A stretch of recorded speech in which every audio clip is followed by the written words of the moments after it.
Hello, everybody. I'm Dave Turner, along with Pat Pickens, and welcome to another edition of Puck Talk with Pickens and Turner. Pat, if you told me that there was a game played in Columbus, Ohio, that finished 17-12, I would think, well, Urban Meyer must not be too happy that his Buckeyes just got past someone. That wasn't the case. That was the score of the All-Star game.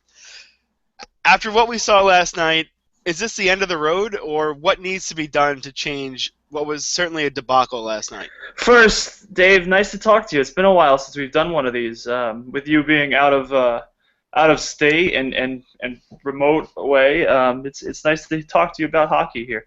I watched the game. I wasn't too excited about it. I'll be honest. I wasn't really excited about the whole weekend thing, and the draft kind of exceeded expectations with the excessive drinking and some of the trolling they did with the Sagan for Kessel trade and the cars at the end. It was a little. It was fun. It was a lot of fun. I mean, Ovi was, Alexander Ovechkin was terrific as usual, and then the skills had a lot of fun in it too. And then you turn on the game last night or Sunday night, if you will, and there's just it's played at not even half speed, a quarter speed, and it's fine to have. I don't know why. Here's my thing with it. Who's tuning in to watch nobody play with any intensity? I mean, it's one thing to want goals, and it's fine to break the record. They broke the record for 29 goals, the most ever in an All-Star game. But I mean, if you're trying to sell this game to people who watch hockey, they don't want to watch that. No, not at all. I mean, to me, the game has to mirror the best of the league. You want to see it be a game that's featuring the best players playing the game that they want. If it's a totally different game, which it was because there's no defense, then what's the point of even playing it? To me, I do like All-Star Weekend. I think it's fun. It's a cool way to just get the players together and hang out. And if the game would be competitive, I'd be all for it. But it's not. And Yeah. because of that, I think they need to do it. For me, the one I know this is a little bit of a not so old, but a little bit older idea. I liked when it was North America versus the world. I don't know why I happen to like that, but to me, to see the Canadians and the U.S. players doing it together and then facing the best of Europe, which forms two phenomenal teams. hmm Um, I think that's a format that I would like to see them come back with. I know you had a couple ideas, Pat, but I'll be. me, that's what I like. The thing with North America versus the world is the North American teams were so stacked when those were around, and the world there hadn't yet been the transformation or the world transformation that there has been now. I think it would be better now, to be honest, than it was back when they actually did this, 15 years ago. Um, but I think the obvious next step is it's got to be outside. It could be outside anywhere. I don't know that you'd have trouble selling tickets. I don't think you'd have trouble selling tickets. We talked about this a few weeks ago about, even if you wanted to have all the skills stuff indoors and the draft stuff indoors, I think that to have the game outside, give it that kind of special cool. If you want to play shinny, let them play shinny outdoors. I mean, it's basically, if it's going to be a shinny game, you might as well have them actually play outdoors or play it on a pond somewhere, some frozen lake up in Saskatchewan. That'd be fun, right? No, but I think I think if you want to tweak this, if you want to really kind of get it going and get it which it doesn't seem like that there's too much outrage over this. It kind of just feels like this is something we're talking about here. But I think if you really wanted to get some competitive play, you'd NHL versus KHL, and you'd have the All Stars from the KHL and the All Stars from the NHL, and have them play a game. Nothing on the line necessarily, but there's a huge rivalry between the NHL and KHL, and the KHL, especially with the poaching of players from the NHL, has made a huge deal out of it. And if you're trying to get some intensity, some legitimate intensity, I think that would be an interesting step. I followed some. There was some rumbling about it on Twitter. Obviously, all just speculation. I don't think the NHL wants to alter its All-Star format too much, especially when you consider that it plays an All-Star game. Basically, I mean, this was the first time they played it in 3 years. So I think there's the opportunity is there to be tweaked. I don't know how. I think the outdoor game is more likely, but I think the NHL versus the KHL would make it a little more interesting at least. Why not just play it against the KHL outdoors, and then everyone will be happy, right? Yeah, we'll play it out there in Moscow. How about that? There you go, right in Red Square and everything. That would be, honestly, that would be pretty cool. But I don't think that's happening anytime soon. No, I don't either. As much as the game was lacking, the skills competition, at least I thought, is still pretty fun, though a little bit gimmicky. Mm-hmm. Did you have a favorite apart from that, or just seeing any numbers that really popped out as being really impressive? I like the Gaudreau thing with, I think it was with Voracek.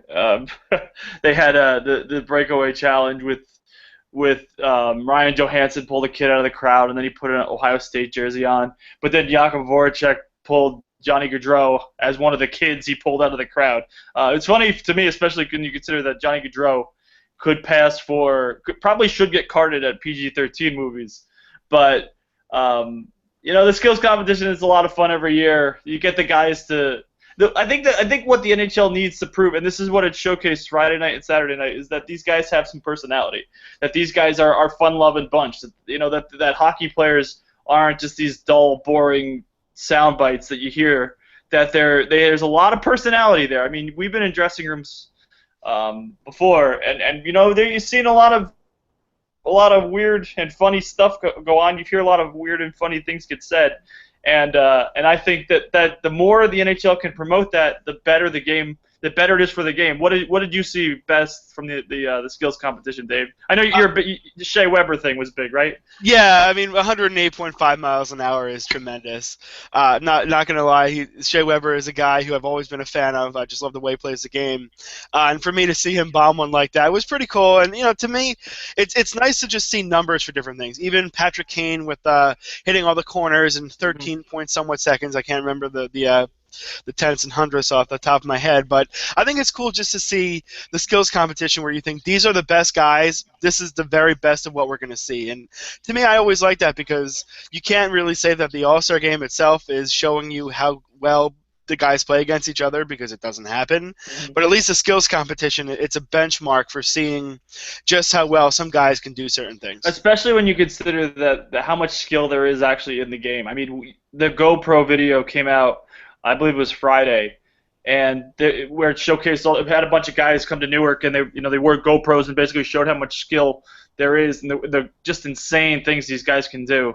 And I think if you could see what these guys are capable of, I wish you could almost argue that the skills competition should go even deeper with the events. Have the puck possession thing. Try to skate through pucks or anything else you can imagine. But I agree. You have to showcase two things. You have to showcase with the NHL players is their personality, but also just how remarkably skilled they are. Especially do it all on ice. It's incredible.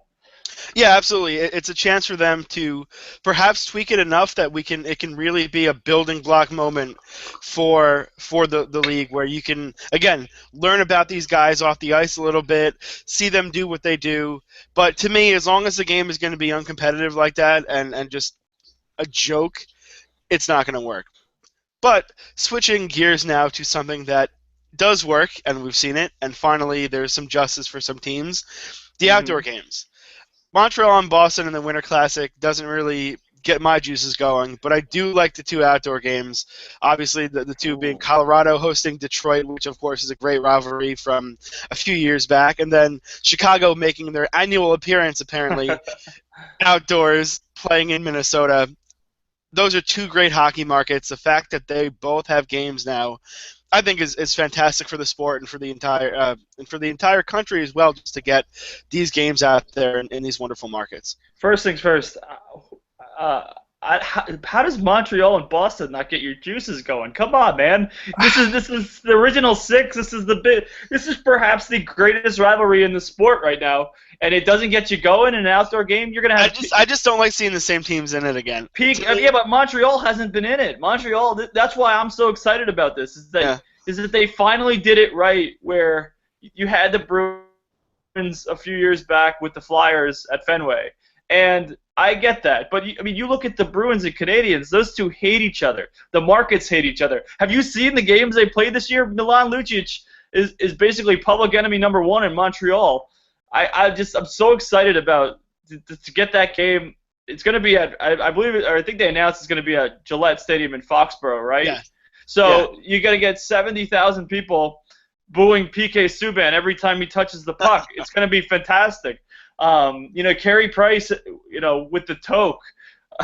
But no, I'm really excited about Bruins Canadiens in the Winter Classic. I can't wait for that. We have to figure out some way to get up there to that, Dave. We really do. Absolutely.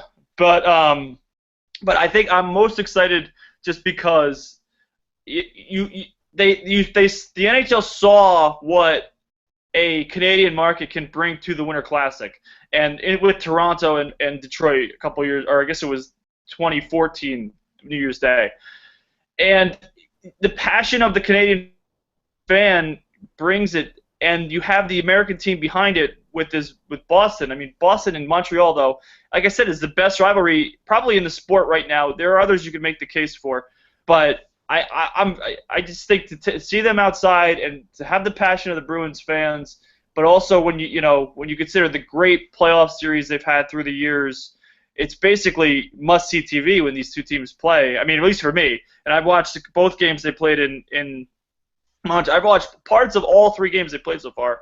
I mean, Carey Price has a shutout, and like I said, Lucic is basically trying to fight everything that goes by. I think it's great, and I think it's great because the NHL finally realized that they can get one of these original six Canadian teams in its marquee event and still carry the U.S. crowd, but also placate the Canadian crowd who are yelling and moaning and screaming.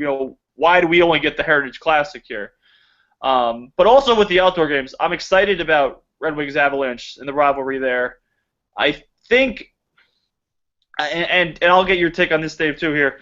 I'm a little disappointed that they're going back to Chicago and they're going back to Detroit here a little bit, just because it seems like you could have trotted Tyler Seguin out there for a Central Division game with either Minnesota or Colorado. I don't know who St. Louis pissed off in this whole equation because they haven't played outdoors at all, and they have a pretty staunch group of superstars here. I would love to see new blood. I'm intrigued to see where Chicago goes with its uniforms because we already touched on that. But I'm okay with some of these. I'm okay with Red Wings Avalanche. I'm okay with the Wild hosting it. But I don't. Other than that, I don't know about Chicago again. What do you think, Dave? Yeah, I mean, to me, that's the part that I was getting at with the Winter Classic. Don't get me wrong. Boston and Montreal is fantastic. But Montreal played in the Heritage. Boston's already played in the Winter Classic. Now you have the outdoor games where Chicago's in it once again. Detroit's in it once again. You're making a situation of haves and have-nots. Mm-hmm. And to me, when you look at a team like St. Louis that absolutely deserves it, maybe what they're doing is they're trying to save some of these teams to put them in a couple of years. Maybe next year it's going to be St. Louis hosting and Dallas hosting. I don't know. Yeah. But to me, though, it does water it down if it's the same team every year. Not to mention, for the fans of those teams, it's going to get old pretty quickly. Yeah. No, the thing I'll give them credit, though, is that Chicago has only hosted 2 outdoor games. So, and to be honest, I'm a little surprised just how far-reaching the Blackhawks fan base is. Like, I mean, I was on a cruise in November, and there was a table full of Blackhawks jerseys at dinner that night. And then in Orlando a couple weeks ago, I was down there, and there were people, with Blackhawks jerseys out and about. I mean, I know the team's been good for a few years, won a couple Stanley Cups, but the crowd has come back. The fair weather, the bandwagon, Chicago. Maybe not bandwagon, but everybody loves a winner, and the transplanted Chicago fan has come out for the Blackhawks more so of late. So and I agree with you, Dave, that it is a little cyclical. That you're going to get some of these teams that are good, and then their time is going to run up. Chicago's cap situation is going to get in trouble here in a little bit, and there are a few other teams. I mean, Philadelphia is kind of fallen off the map here a little bit as far as the the success on ice success is concerned, and maybe that's when you'll see a team like St. Louis or a team like Colorado start to jump onto the front here, because Colorado's got a lot of fun young players, and it's nice to see them get a little love from the league. You're going to get Nathan McKinnon, you're going to get Gabriel Landeskog, you're going to get Matt Duchene. You might, who knows? You might get Ryan O'Reilly, you might get Ryan O'Reilly even if he's traded in some of this. So I think it's great to see Colorado get it. I think it's great. It's obviously terrific to see Minnesota get it. Dave, we got to make plans to get out to Minnesota for that too. Yeah, there's no way I'm missing that one. To be honest, I will be there no matter what it takes. I love. We'll be doing a We'll be doing a podcast in 5 layers and 2 sets of gloves, or at least I will. And Dave, you'll be out there with your beard, short sleeve polo shirt, just all ready to go. Yeah, I'll be at home in the cold, but it does get pretty cold out there. I mean, I might like it in like the 30s and 40s sometimes, but negative somewhat is not good. But we'll cap this point real fast. What is the one word you would say with these 3 matchups? Exciting. It's always exciting to me. Okay. Yeah, I think the venues are great. I'll agree with you. I say fun. Fun will be the word I'll use for that, especially when you consider that there's some new markets. Denver is involved, and Minnesota, the state of hockey, is terrific. Yep. All right, so we're going to switch it now. Of course, we're not really at the midway point, but the All-Star break does kind of serve as the midway here. So let's go with some awards. Pat, I know we were discussing this before, but it seems like a lot of the awards as of right now are kind of up in the air. Start with the Hart. Who do you have? I'm going to go with Rick Nash. If you want to, I'm going with Rick Nash because I always believe in the letter of value. So I know Tyler Seguin is the center. He's leading the league in goals. Jakub Voracek has the Rocket Richard. He's kind of pulled away here a little bit with. But I'm going to go with Rick Nash. He's leading the NHL in goals. He plays in all 3 zones. He could be a Selke Award candidate here in the upcoming with that award. We're not going to touch on that. But he's leading the league in goals. He's leading the league in short-handed goals. He plays in all 3 zones for them. He kills penalties. He plays their power play. He's basically done everything. And he's a big reason. I just wrote a story for the New York Times last week about why he's kind of the guy for the Rangers that's making it go. He was so maligned during last year's postseason. He only had the 3 goals in 25 playoff games. He got really unlucky in a bunch of them. But, he was basically a shadow or he was non-existent, a ghost, if you will, in the Stanley Cup final last year. And to see him have this breakout year for the Rangers on the heels of that, playing with Derek Brassard and Matt Zuccarello, that's just a dangerous line and a fantastic line at that. I'm going to go with Rick Nash. What about you, Dave? It's interesting about Nash because you actually have to start wondering that if there was good Rick Nash in the finals last year, if the Rangers take it home. But for me, I'm going to go with Tyler Seguin. And when we get into some of the other predictions, you'll kind of see why that makes more sense, because a lot of it is, if you don't make the playoffs, why should you win an MVP trophy, that kind of thing. I think Tyler Seguin has been absolutely the horse that drives them. No disrespect to Jamie Benn or even Jason Spezza, but the goaltending has been atrocious this year. They don't play very good defense. Seguin is not only needing to pump in a goal or two, but he has to be the difference in maybe a 4-3 or a 5-4 game night in and night out. His shot is incredible. He's taken that step forward to real superstardom. And to me, what he brings to them, look, I think the Rangers are a playoff team even without Rick Nash. If you take Tyler Seguin off of Dallas, who might not even be a playoff team, I think they're absolutely nowhere. To me, even if you looked at a guy like John Tavares, I think you take him off, and they've been pretty good this year. To me, Seguin means more because of just what he chips in every single night to this team than anyone else in the league right now. I'm intrigued because we talked about the Hart, and you mentioned Tavares, and he's tied for 11th in the league in scoring right now, and yet he has a compelling case to be made too. I think if you give it to Seguin too, this won't be his last Hart Trophy either. As far as we'll transition now from guys who score goals to guys who stop pucks. I'm going to go with Pekka Rinne for my Vezina Trophy winner. I know he's hurt. I know he's out for the next couple of weeks. First off, this injury came at the perfect time for him and the Predators. But Rinne's been, 931 save percentage, 196 goals against average. He's faced the 7th most shots of all goaltenders. He's carried. There's a case for Pekka Rinne for the Hart Trophy, no doubt. Right now, when you consider that Nashville's sitting on top of the Central Division standings, they're sitting on top of the Central Division standings and trailing only Anaheim in points for the entire NHL. Rinne's been healthy. I know he's hurt, but at this point, the numbers are terrific. He's been fantastic, and he's the Vezina Trophy winner to me. Dave, how about you? I would have agreed with you, but I have to see how many games before that he's out for. Look, I think he's been tremendous this year, Pekka Rinne, but depending upon how long he's out, I think you have to look at a body of work. To me, right now, it's Carey Price. He's got a 2.15 goals against, 929 save percentage. He's been excellent. He was a guy who, especially after the Olympics last year where he looked so good, and now he's coming back, and the team looks like they're ready for another deep run and that kind of thing. I think Carey Price has really turned into an elite goaltender. He's been better than Lundqvist. He's been better than Tuukka Rask. He's been better than a lot of the other guys out east that you might have thought would be ahead of him before the year started. To me, he's been the backbone of this team. They're not a great defensive team, and he does face a decent amount of shots. So if I don't go Rinne, which if he comes back in time and plays well, I probably would have to switch to him. But right now, I'm going to go Carey Price for the Vezina. Yeah, I think the third guy in there right now. We talked with Sean Gentili a few weeks back about it, and he had Fleury up there, and now Fleury's kind of fallen off a little bit.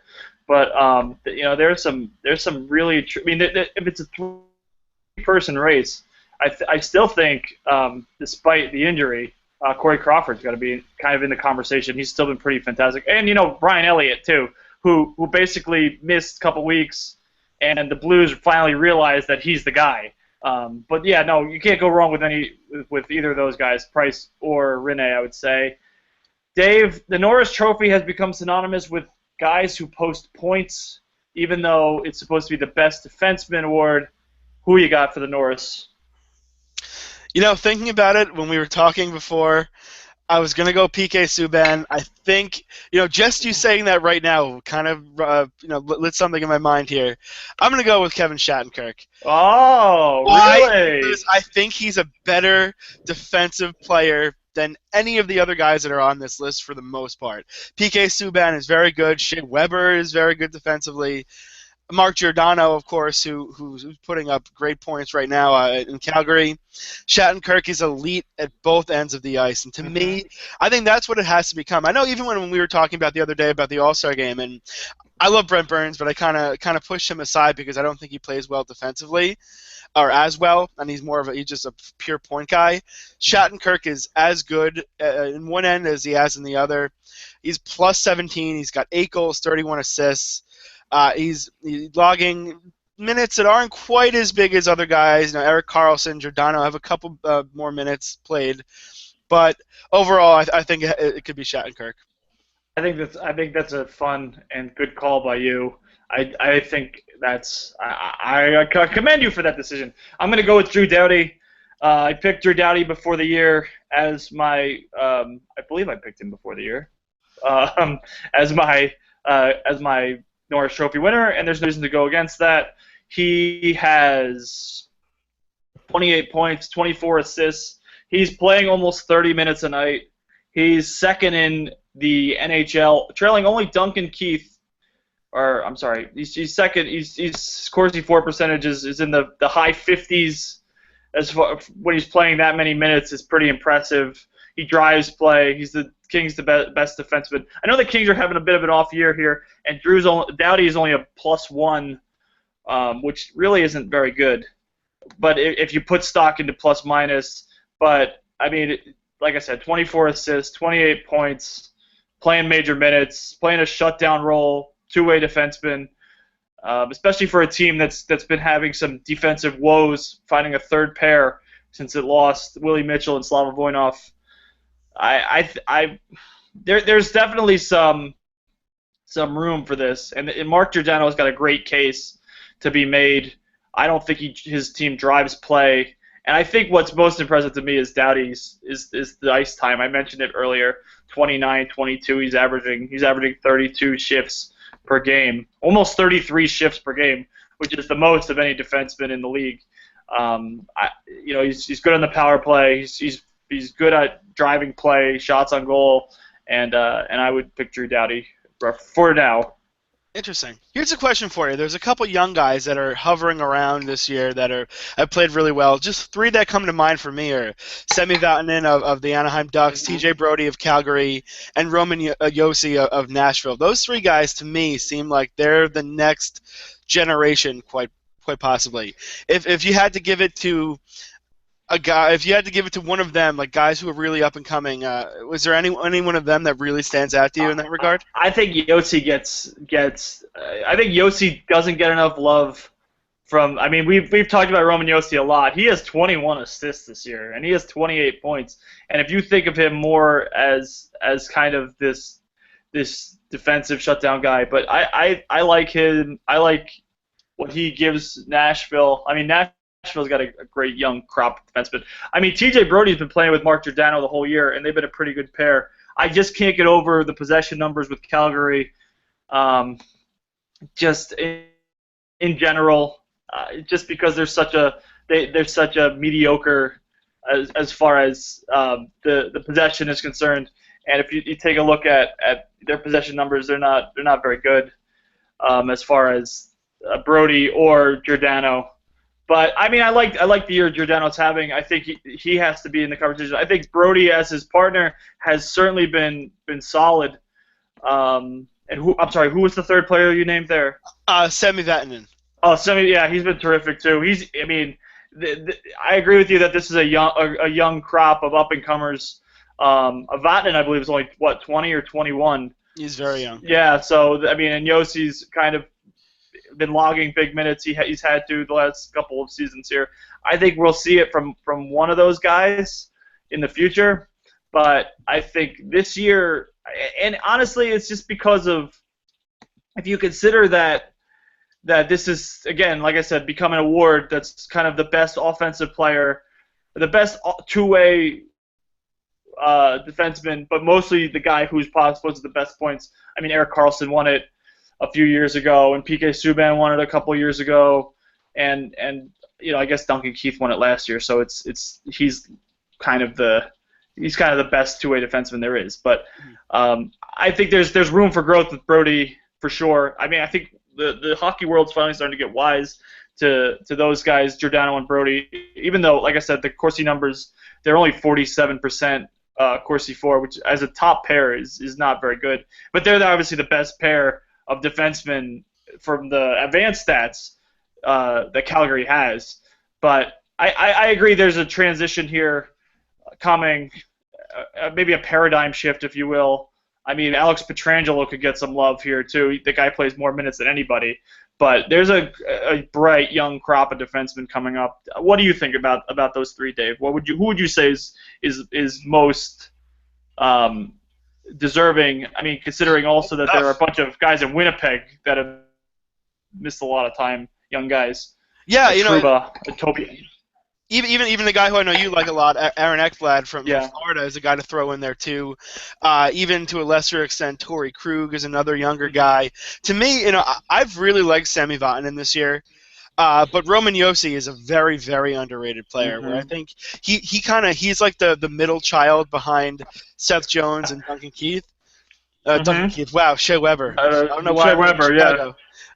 Wow, okay, brain fart there. But anyway, what I'm trying to say is he's like the middle child because you have the young guy or younger guy, and then you have the established veteran in Shea Weber, where I think he gets lost a little bit, but he's a really good player. It's just going to be interesting to see where all these guys who are kind of hanging around this conversation, which of any of them are going to become annual Norris contenders. Last point. Roman Josi, by the way, worst Corsi for percentage of anybody on any of Nashville's defensive. So take that into account. And Shea Weber is only 49 Corsi for. So anyway. Speaking of Nashville, Who's your Calder Trophy pick? Well, I guess that kind of gives it away. It's Phil Forsberg. He's been great this year. He continues to break out. He continues to get better. That's the one thing. I've actually watched quite a few of their games this year just because I like their style. I think they're fun considering where they were last year after kind of breaking onto the scene in years past. I think he's going to almost run away with it. The fact that he's plus 24 says something. He's got 40 points already. He's 15 and 25. He does log pretty decent minutes, not as much as some of the other guys who are on that list ahead of him. So that could be something. His shifts per game are actually a little bit lower, but you got to realize that he is a rookie. He's a guy that should only get better. To me, if he finishes even somewhere around 65 points, which you could certainly get to there, he's the guy in my mind. Yeah, I agree. I don't agree, but I think he's going to, since he's playing with Ribeiro, who's a great playmaker. My guy is Michael Hutchinson. I think what the best thing Michael Hutchinson has done for the Winnipeg Jets is he's given them some competition in goal. He's got a 1.90 goals against average, and his save percentage is .935. Which, think about that, 1.90 and .935. Those are. I mean, I know he's done it in a limited sample, but 1.90 and .935. He has in 21 games. He has 14 wins in 21 games. He's, like I said, he's pushed Pavelec a little bit here, in that he's making Andre Pavelec better, and I think Michael Hutchinson's had a huge impact on that team from a stability and goal standard, and also from a competition thing, because they could be going through what Dallas has been going through in goal with Pavelec. Pavelec has been awful the last couple of years here, and Hutchinson's kind of pushing him, and we've seen great things out of both of them. So I'm going to go with Michael Hutchinson. Interesting. I mean, he has been good, and if they make the playoffs, I definitely think it will be because of him. Last one, we'll go through it real quick. Jack Adams, for me, Peter Laviolette. We all know what happens the first time he coaches a team. The record speaks for itself. I think as much as Nashville maybe doesn't have the talent on paper that some of the other teams do, they're going to be right there. They really had a great bounce-back year so far. I expect it to continue. For me, Peter Laviolette is the guy right now. But there are definitely quite a few others, and I know, Pat, you're going to get into a couple of them. I'm going to pick Paul Maurice from the Winnipeg Jets. I had Bob Hartley as my Jack Adams. I predicted it in a column for XN Sports. And to this point, there's no reason to go away from that, except for what the Jets have been able to do. I think what's more impressive about Maurice, well, there's two things that I find impressive about Maurice. It's that Winnipeg was going basically nowhere under Claude Noel last season, and they fired Claude Noel midseason, and they brought in Paul Maurice. And suddenly, Paul Maurice had this team in playoff contention until Mark Scheifele went down around the trade deadline. And then this year, with Scheifele back healthy, they've lost Evander Kane, who's arguably their most dynamic winger, even if he's not playing first-line minutes for Winnipeg. They lost their top 4 defensemen, and somehow they're sitting there with 60 points. They're in a wild card spot. They're 5 out of the Central Division lead right now. They've won 5 games in a row, which is incredible when you consider that, like I said, Andre Pavelec is their goalie, and they've had injuries to every one of their top 4. Dustin Byfuglien's moved back to defenseman, and he's had a terrific year. But it seems like these guys love to play for Paul Maurice. And I think Paul Maurice, especially if Winnipeg's going to be a playoff team. I don't think there's any question about it at this point. They are, I believe they're 10 points up, or no, they're 8 points up on LA, who's the first team out. So they're not going to blow an 8-point lead here, especially with the defenseman coming back, and with Kane healthy. I know Matthew Perreault was slashed viciously by Daniel Carcillo, and has been some time. But I think the Jets are a playoff team, and mostly because of the in-season moves. If you lose your top 4, if you have a goalie controversy, and if you lose your best winger, arguably your best winger, most teams are going to go down in a huge heap of flames. Instead, the Jets have treaded water. Not even treaded water. They've picked up ground. And it's all because these guys love to play for Paul Maurice. Yeah, absolutely. The one way to look at it, maybe, Nashville has a 5-point lead on Winnipeg right now. It could come down to, just in the minds of voters, who of those teams finishes ahead of each other. If Winnipeg somehow finishes ahead of Nashville, maybe it's Maurice taking. Both men definitely deserving. So now we'll switch gears once again now. Going to go with a little bit of what have we seen as far as some storylines, the best we've seen up until this point. Pat, I'll let you go first here. Is there one thing that really stands out in terms of a storyline up until this point in the season that you really like? Well, here I was going to go with Nashville, but we obviously touched on that substantially. And I do think that's a terrific storyline, especially when you consider they're getting the All-Star game next year. But my favorite storyline so far has been the emergence of the Panthers, because under Gerard Gallant, they are currently 7 points out of a playoff spot. They're in 9th place overall. They've taken this team, they were the number 1 overall pick last year with Aaron Ekblad, and took Aaron Ekblad. I really like this team. I mean, I talk about it a lot, but they took Luongo and they put him in goal. And he's been terrific. They've locked in the guys long term, the Bukestads and some of their centers. Ekblad's been fantastic. And I think what I like most about this, and this may be more to me than anything, is how under the radar those guys have flown. I mean, they're still worse than the NHL in attendance, that nobody in South Florida even cares, that this team is basically treading water and is ahead of teams like Philadelphia, Columbus, Toronto right now. So, I mean, 2 of those teams were playoff teams last year, and the Maple Leafs were in it until the end. And so I think, under Gerard Gallant, who's been an interim head coach before, I think he was a head coach in Columbus, actually. But under him, it seems like they're it's not an exciting brand of hockey, but get some juice there in Sunrise, especially with the draft coming. It's pretty exciting. So and the second one I chose, I'll stick with it in the East, has been the emergence of the Capitals under Barry Trotz. I think the Capitals are. I mean, everybody says the East is pretty much set, and I agree, basically. But if you look at where Washington was last year under our guy Adam Oates, they were basically a team that could only score goals 5-on-4, and now they're 120 goals against, which is tied for 3rd best in the Metropolitan. They have Braden Holtby has been a revelation, basically come from having just the worst year of his career back to the edge of the Vezina conversation here. He's playing every night basically too. And, I think it's fun that you see this team that was, basically just a power play team emerge and start playing some defense. I know some of the moves they made, Matt Niskanen, Brooks Orpik, the moves they made were in line to get better defensively. But I think this is a team with a legitimate chance to go deep in the postseason because of the way they play. They're still dangerous on the power play. They have some terrific scoring depth. When you look at guys like Joel Ward, and you look at guys, I mean, I still think, and we talked about this, they're one right winger. They're a top line right winger away, but those guys can be had. And I think the Capitals right now, under Barry Trotz, has been a pretty impressive story there. No doubt. I'm going to stay in the same division with my first one here.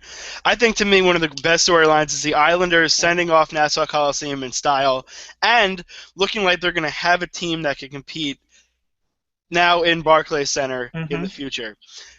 There's been a lot of lean years on the island. It even took the fans a while this year to get back into it. I think maybe they just didn't believe it, or they didn't want to fall for them again only for them to leave the next year. I don't know what the case is. But generally speaking, this is a team that all of a sudden has reinvigorated its fan base, and that's fantastic for the game itself.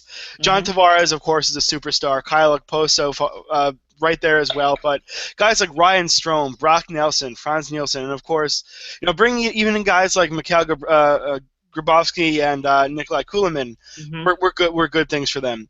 They made all the for all the bad moves that this team has made. They made a lot of really good ones this year, and that's why they are where they are. Johnny Hmm. Boychuk came in, and he's been excellent. And I still think Nick Leddy is a superstar in the making. I really Yep. do. He's so Yeah. young still, and Yaroslav Halak is not an elite goaltender, but he's consistent and he's better than anything they've had in the past. So to me, you add all those things together, especially with the final year here, celebrating the Stanley Cups they've had in the past. I think it's just a great storyline, especially if somehow they end up playing the Rangers in the first round of the playoffs. I'm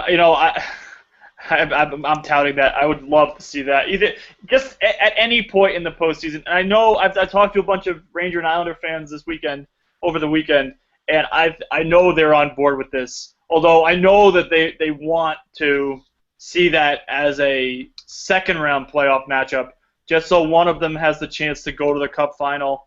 I think what the best part about this storyline is, Dave, and I don't mean to steal your storyline, but I love it so much. If you hadn't stolen it, I would have taken it too.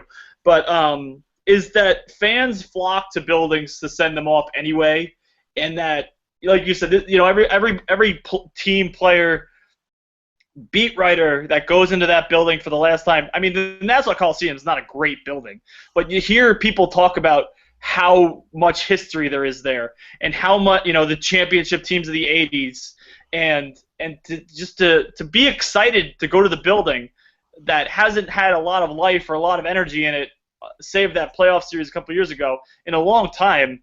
I think just to hear the rest of the league get excited about Nassau Coliseum and what the Islanders are doing is what makes it one of the best. What's your other storyline? The other one, we kind of hit on all these teams a little bit, but just the fact that the teams out west a little bit in Canada are doing very well, even from starting all the way west with Vancouver, who took a bad season last year and turned it into a pretty good one this year so far. Then, of course, Winnipeg, as we talked about, and even Calgary sticking around. I know we were both kind of down on Calgary a couple of weeks ago, and still kind of are, because the possession numbers say that they're probably not going anywhere. But look, Colorado had 116 points last year, and won a division based on not having much in the possession game. Who knows if they're going to make the playoffs? But to me, the fact is that you have these markets now that, again, have teams that are exciting to watch. And I think that's great for the league to have the Canadian teams involved, because it's just never a bad thing. I like seeing Calgary have something to play for the first time in a while. I can't wait to see the building explode in Winnipeg when they make the playoffs, assuming they do. But that's a good one. And now switching to the worst stories. These are a couple fun ones I know we came up with. The first one is the jersey tossing. I could spend a while on this, so I'm just going to let you take this one first before I get too complicated here. I think the most fun. We're talking about worst storylines. I think the jersey tossing is atrocious. I think people in Toronto are basically tossing jerseys just to be seen at this point. One fan at the Air Canada Centre last week threw his jersey on the ice while the game was going on. I mean, I've seen weird things happen. I mean, I watched a guy chuck a Budweiser from the second level in Nassau Coliseum onto the ice during the playoffs a couple years ago and have play continue. But if you watch these people throw their jerseys on the ice, it's lunacy. It's such inanity that I don't even know where to begin with this. Like, what? I understand it's your form of protest. I get that. But how about you not shell out the $200 it takes to go see the Leafs if you're gonna do your own little form of protest? I mean, throwing jerseys on the ice is it's stupid. If you donate your jersey, if you want, give it to somebody who actually wants it. I mean, in Edmonton too. Edmonton's been this is where it all started, I guess.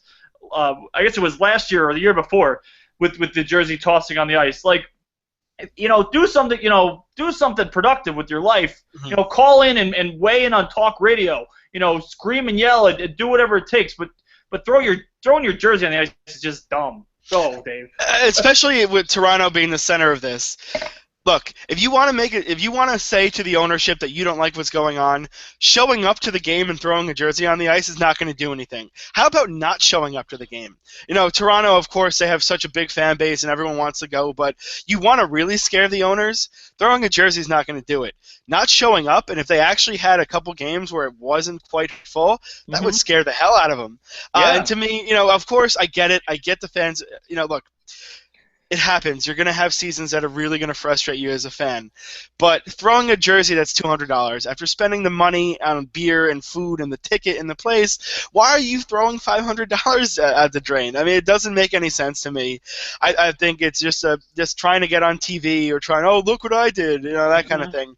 It also I, landed a bunch of people in jail last week for yes. whatever. As stupid as that was, that three guys ended up getting citations for throwing their jerseys on the ice.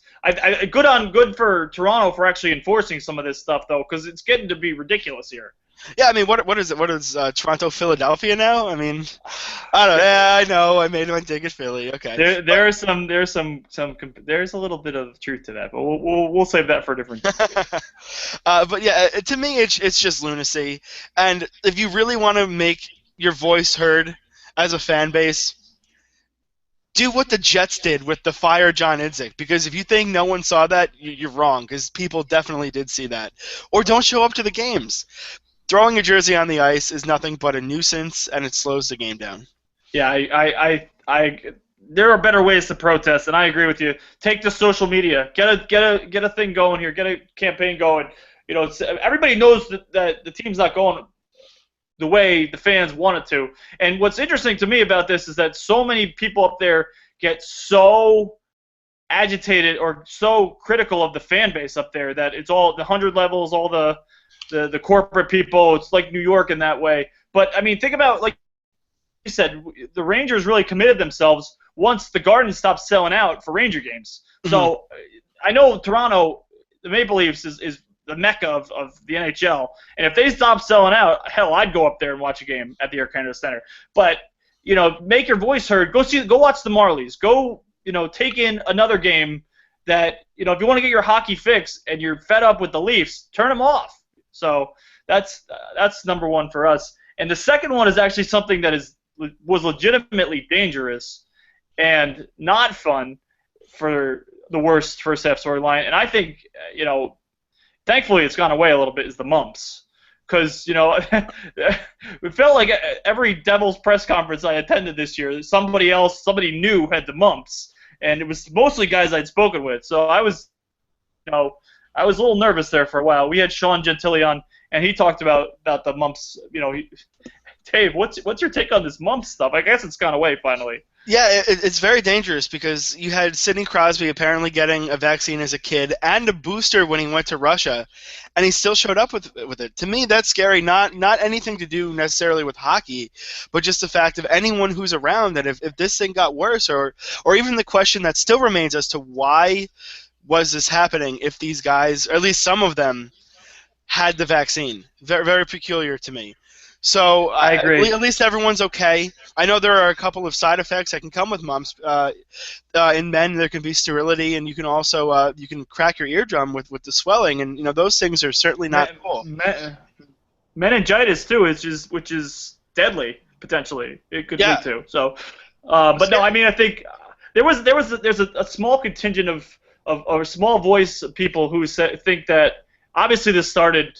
I think it started out west with Anaheim, but it either started in Anaheim or Minnesota. It's hard to tell. But that there was a group of people who think that it might have started with this whole anti-vaccine movement with some of the bigwigs in Southern California.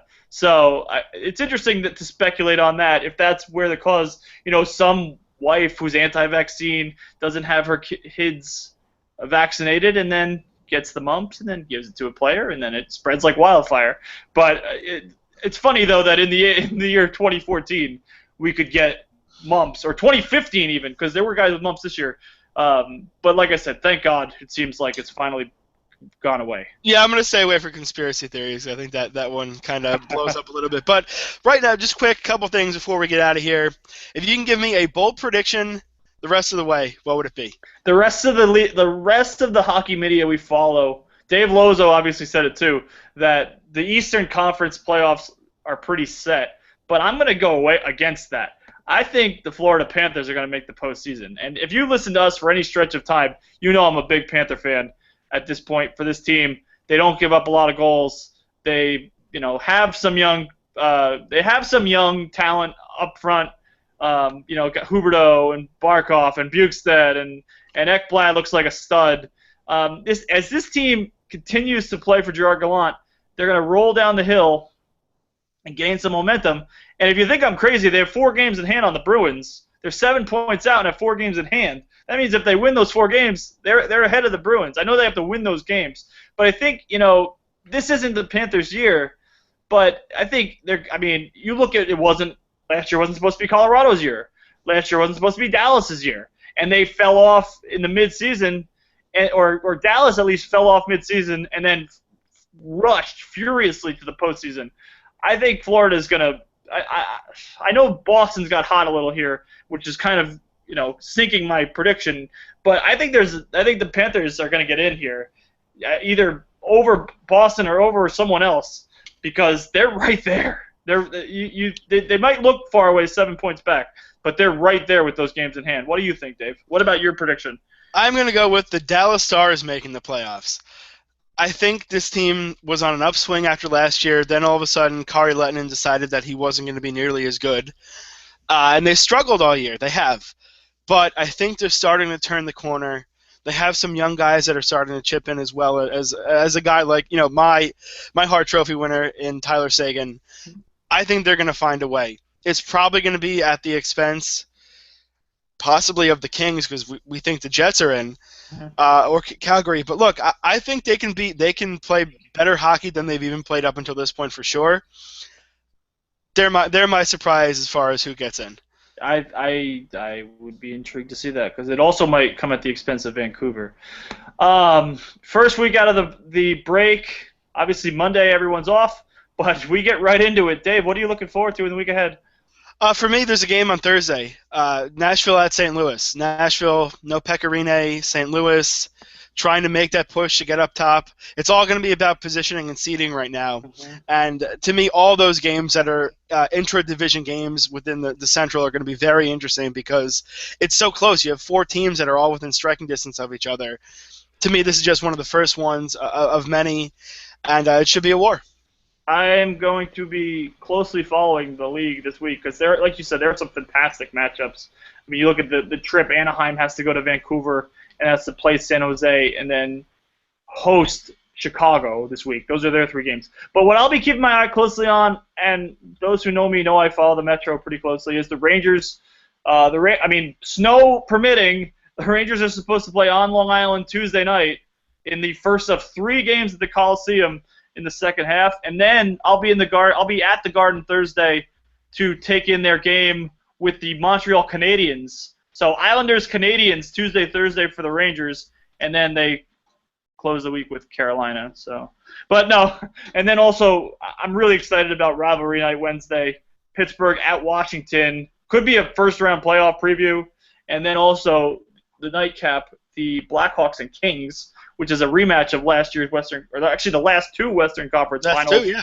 I was going to say that last year's was just the greatest arguably the greatest playoff series that we've seen in a long time. But you can't really go wrong with a lot of matchups this week. Detroit, Florida, Detroit, Tampa Bay Thursday. You get you said Nashville, St. Louis, but there's just a ton of fantastic games. And watch Colorado here this week. Little sneak ahead there with they have a home and home with Nashville. We'll see whether they can pick up some points and get back in that playoff race. They're right there, aren't they? Yeah, I mean, everything is just going to be so interesting now, because even things that we think right now, it could totally go with a 180. Yeah. It's going to be great. As much as I know you've been kind of harping on the fact, and I agree, that it hasn't been a good regular season, that can change very quickly right now. That's all I can Yeah. say is you could have a couple situations. Even look, Nashville with Rene down is just kind of the tip of the iceberg of what's going to be the next interesting tidbit that comes into this. Yeah. What's going to make someone better or worse, and also the trade deadline coming up. I mean, Yeah. is That's going to Yarmir be Yager going to fantastic. go somewhere and be a difference, or things like that? Jerome McGinley potentially. There are guys. I mean, the interesting thing is going to be who's the buyer and who's the seller at this point, because there aren't a lot of teams that are still in it, but especially in the East, but in the West, there's still. I mean, you mentioned Dallas, Colorado is still right there. Who knows what LA? I mean, there are a lot of buyers right there, and it's kind of a good seller's market for a team like Edmonton or a team like Buffalo, who has a couple of tradable pieces. And it'll be. I'm excited. I'm getting excited for the second half now. As am I. All right, Pat. That'll do it for this week. We'll be back. I will actually be back in my home state of New Jersey next week, so we can do the show the way we normally do it and all that. We'll have some guests on.